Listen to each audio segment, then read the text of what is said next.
Hey,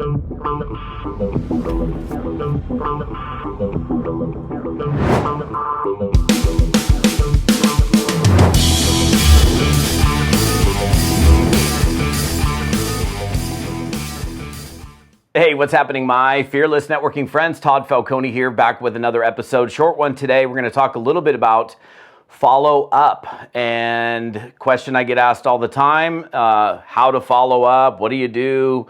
I'm going to cover one specific angle of follow up in today's episode.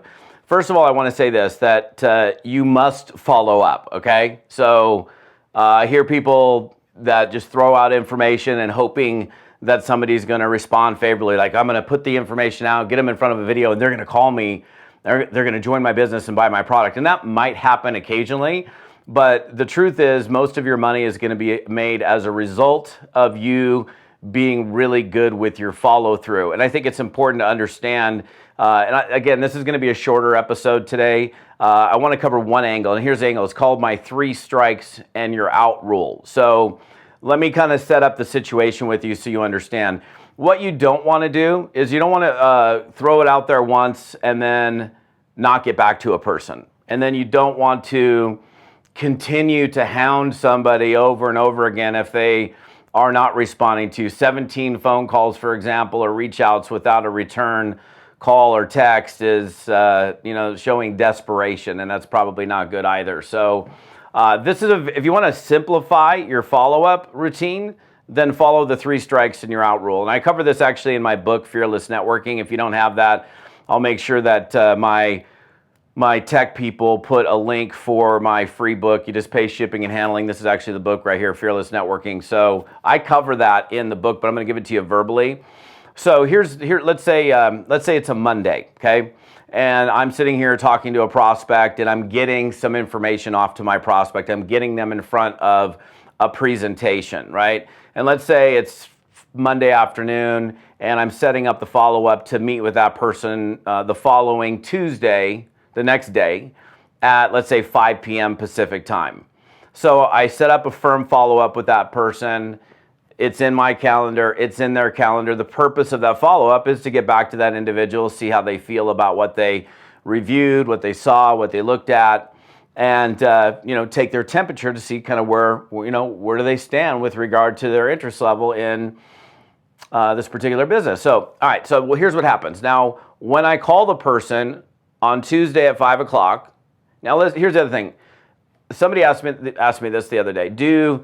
Is text good for follow-up? No, text is not good for follow-up.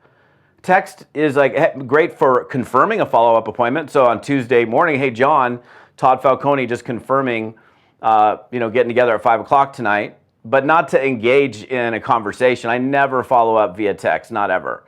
I just don't think it's an effective means of really being able to engage with that person, address their questions, you being able to gauge their temperature, figure out what their interest level is, and so on. And there needs to be a back and forth. There's definitely some level of engagement. Look, here's the deal. They're going to be giving potentially your company money to join your business. And for me personally, I'm not going to join any business until I've had some conversation with the person that I'm potentially going to partner up with. So you can use Facebook Messenger and piquing interest, or text messenger and piquing interest and asking questions, but definitely not for follow-up. There has to be some conversation. So I've talked to John. John's open and interested. I get him in front of my video. I'm getting back to John Tuesday night, 5 p.m. One of 2 things happens. 1, he's there, great. If he's there, then we're going to have a conversation. I'm not going to cover that in today's episode. 2, he's not there. Now, if he's not there, he's already broken 2 promises because of the way I set up a follow-up. Number 1, when I set up a follow-up, I say to the guy, look, if for some reason you can't make it, can you do me a favor and either send me a text message or give me a phone call? And if you haven't had a chance to get to the video or take a look at the presentation, I'm going to end up booking somebody else in your spot because I'm super busy. And so I'm going to get that prospect to promise me, yeah, no worries, I can do that. And then, of course, we have the scheduled time to talk, 5 p.m. on Tuesday. So if he doesn't show up at 5 o'clock on Tuesday, he not only is not shown up, but number 2, he didn't actually even message me to tell me he wasn't going to show up. So he's already broken 2 promises for me. And I'm thinking, do I even want this guy? So, but here's the thing. I'll leave them a message. I'll be professional. Hey, John, Todd Falcone, getting back to you. We had a scheduled time to chat. Hope you had a chance to watch the video. Give me a call back. I know you have my phone number, but here it is again. I'll leave my phone number clearly and slowly twice, so that the guys, I'm not 455-1212, that's not good. So making sure that they can hear what you say. I always, 100% of the time, if I'm calling you for a follow-up appointment and you don't show up, I'm leaving you a voicemail message. What's the purpose of calling somebody for a follow-up and then you're not going to leave a voicemail message? To me, that's silliness. Okay, so Tuesday, he doesn't show up. I leave him a message, and I'm going to give him 48 hours. So that's strike one right there. Strike one is he missed on that first appointment. Strike two is at 48 hours, so that would be Wednesday, Thursday, I'm going to put John in my book, and it'll say something like John FU2. Not what you think, but FU is follow-up 2. And I know that in my book or my calendar, that means this is the second time I'm following up with this person, and I know he no-showed on me on Tuesday. So I'm going to just put him in my calendar for sometime on Thursday, see if I can catch him. A, I catch him, we have a conversation. B, I don't. And at that point, if I don't, I'm going to say, hey, John, Todd Falcone here, getting back to you. We were supposed to get together on Tuesday. Hopefully you had a chance to get through the information. Listen, if you want to have further this conversation, let me know. We'll have a chat. You got to be perfect. I'm not. It doesn't even have to be that exact verbiage, but I'm calling the person, letting them know why I'm calling them. He knows why I'm calling him. I'm leaving a message. I'm leaving my phone number again, right? I'm being professional. I'm being calm, cool, and collected. I'm not like, hey, John, you idiot. What the heck happened to you? Why didn't you show up? You're stupid. I'm never going to pull that kind of stuff, and I'll tell you why in a second. So now it's Thursday. I've left him a message, okay? So Tuesday, we had the appointment. Strike one, he missed. Thursday, 48 hours later, he missed. Now I'm going to wait 4 days, which would be Friday, Saturday, Sunday, Monday. So Monday is going to be, in my book, is John FU3, follow-up 3. This is the third strike. So I call at some random time on that day, and I say, and this is essentially the gist of my message, John, Todd Falcone, getting back to you. Listen, left you a couple messages. We spoke last week on Monday. We're going to be taking a look at this presentation. You told me you're interested in making some money working from home. Apparently that may not be the case, or maybe you've changed your mind. Either way, that's totally cool. If you want to carry on the conversation with me, totally game to have a chat with you, but this will be my last call for you for now, and I'll leave my phone number clearly and slowly twice again, and then I'm gone. That's the third strike. Now, what do I do at that point? Do I just give up on John altogether? No. What I'll do at that point is I'll drop John. Look, first of all, I would never follow up with somebody unless I wanted them. So I would never get back to somebody unless I wanted to have them in my business. Not even the first follow-up, and certainly not the second or third. But to continue calling and hanging up, call, hang up, call, hang up, and chase, you need to be postured here in your follow-up. You need to be owning your business. You need to be coming from a confident position. And this is a very simple thing to follow. 3 strikes and you're out. Now, he's out for now.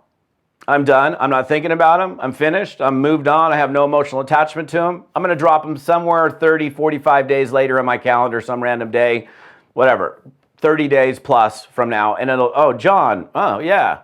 And I'll know who the guy is because I keep notes on all of my prospects. And I'm like, yep, this is, now here's why you don't freak out and go, what the heck happened to you? You were supposed to be there. You're not.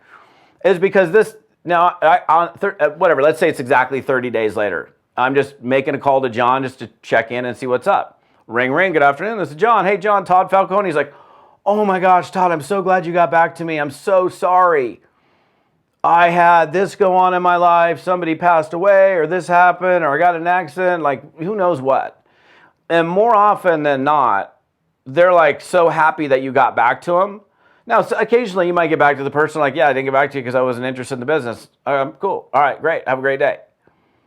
But the reason you want to be calm, cool, and collected in your follow-up is because when you're faced with that, where they no-show on you, then in you being super calm, cool, and collected, when you get to them at the 30-day mark, they're going to be receptive to your call. But if I wouldn't join you if you blew up on me on like follow-up. Why the hell? What the heck's wrong with you? I can't believe you didn't follow up. You didn't show up. Well, you're an idiot. Blah, blah, blah, blah. I mean, or showing desperation. Oh, please, come on. John, I hope you change your mind and call me back. None of that. 3 strikes and you're out. Drop them in your calendar for 30 days later. See where they're at. Maybe they're open. Maybe they're not. Pretty simple rule for you guys to make your follow-up way easier. Better to have rules in your follow-up than no rules. Like, how do I follow up? When do I do it? And there's other things I can cover in follow-up, but I'm not going to do it in this episode. So look, I don't know where you're at. Maybe on YouTube, that's cool. Maybe you're listening to me on my podcast. That's awesome as well. The rest of the story, if you want to respond to me, throw questions at me, you can go to toddfalcone.com/episode 75. TODDFALCONE.com/episode 75.